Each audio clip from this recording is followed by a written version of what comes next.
Place of suit. Code of Civil Procedure, Section 15. Court in which suits to be instituted.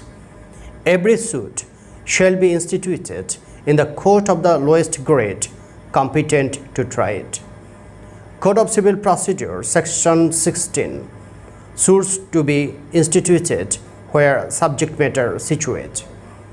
Subject to the pecuniary or other limitations prescribed by any law, suits A. for the recovery of immovable property with or without rent or profit, B. for the partition of immovable property, C. for foreclosure, sale or redemption in the case of a mortgage or charge upon immovable property, D. for the determination of any other right to or interest in immovable property, E. for compensation for wrongs to immovable property, F. for the recovery of movable property, actually distraint or attachment, shall be instituted in the court within the local limits of whose jurisdiction the property is situate, or in the case of suits referred to in clause C, at the place where the cause of action has wholly or partly arisen, provided that a suit to obtain relief respecting or compensation for wrong to immovable property held by or on behalf of the defendant may, where the relief sought can be entirely obtained through his personal obedience, be instituted either in the court within the local limits of whose jurisdiction the property is situate, or in the case of suits referred to in clause C, at the place where the cause of action has wholly or partly arisen, or in the court within the local limits of whose jurisdiction the defendant actually and voluntarily resides or carries on business or personally works for gain. Explanation. In this section, property indicates any property situated in Bangladesh. Section 17.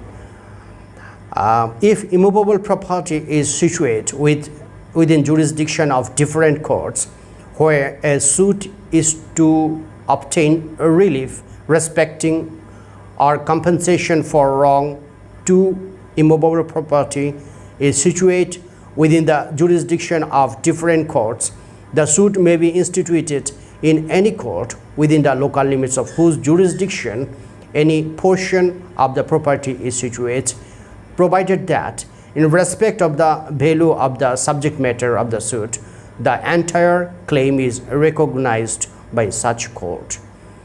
Section 18. Place of institution of suit where local limits of jurisdiction of courts are uncertain. Number 1.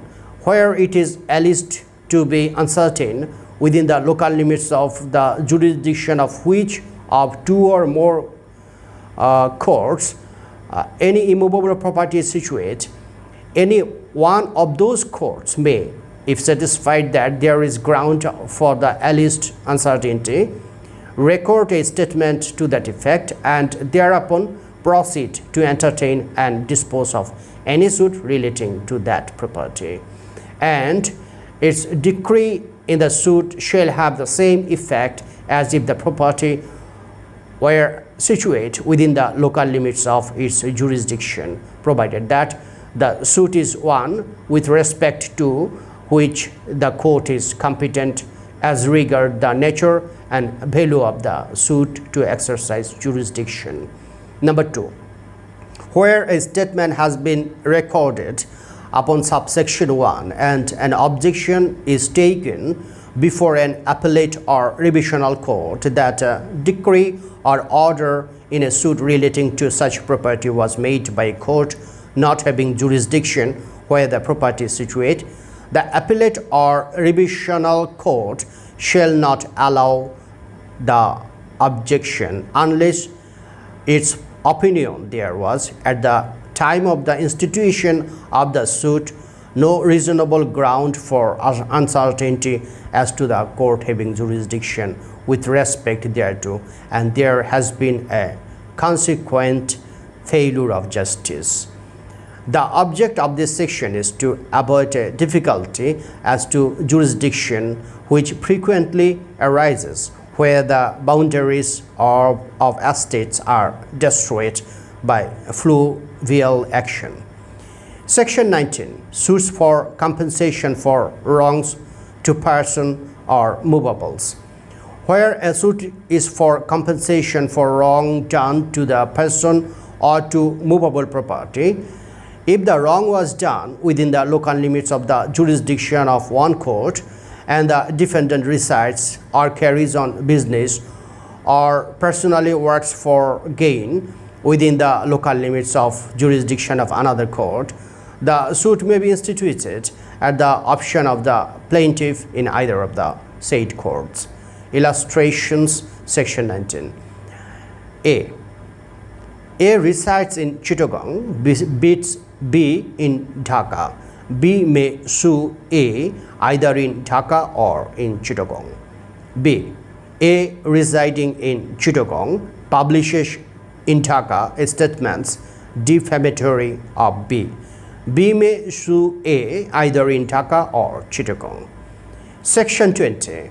Other suits to be instituted where defendants reside or cause of action arises.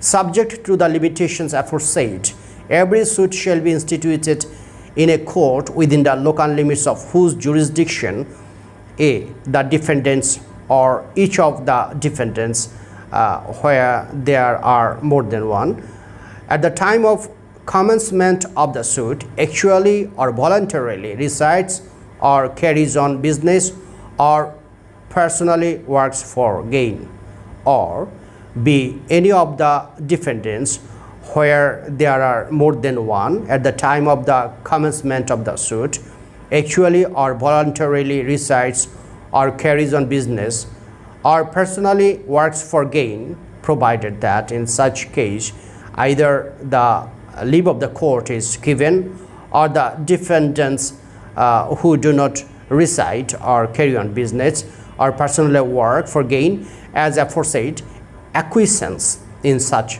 institution, or C.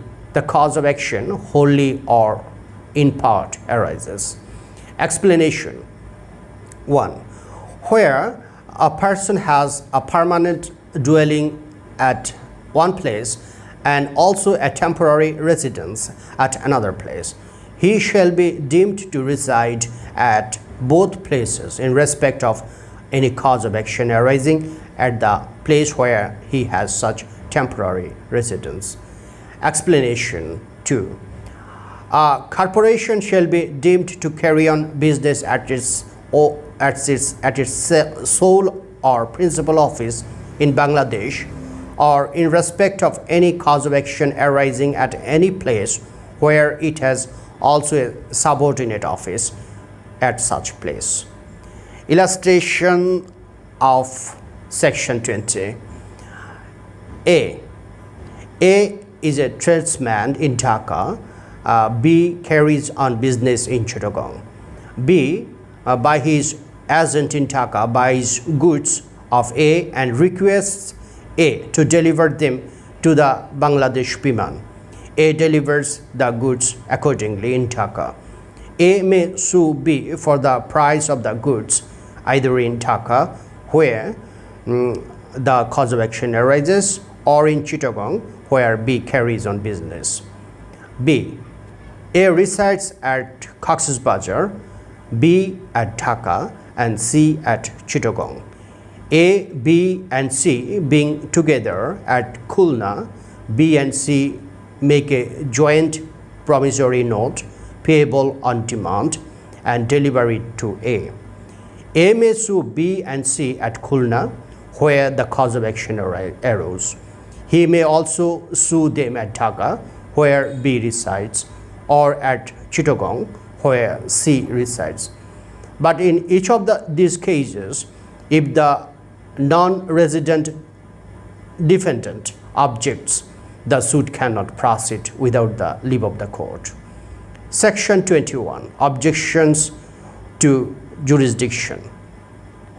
No objection as to the place of suing shall be allowed by any appellate or revisional court unless such objection was taken in the court of first instance at the earliest possible opportunity, and in all cases where issues are settled at or before such settlement, and unless there has been a consequent failure of justice. Thank you, viewers.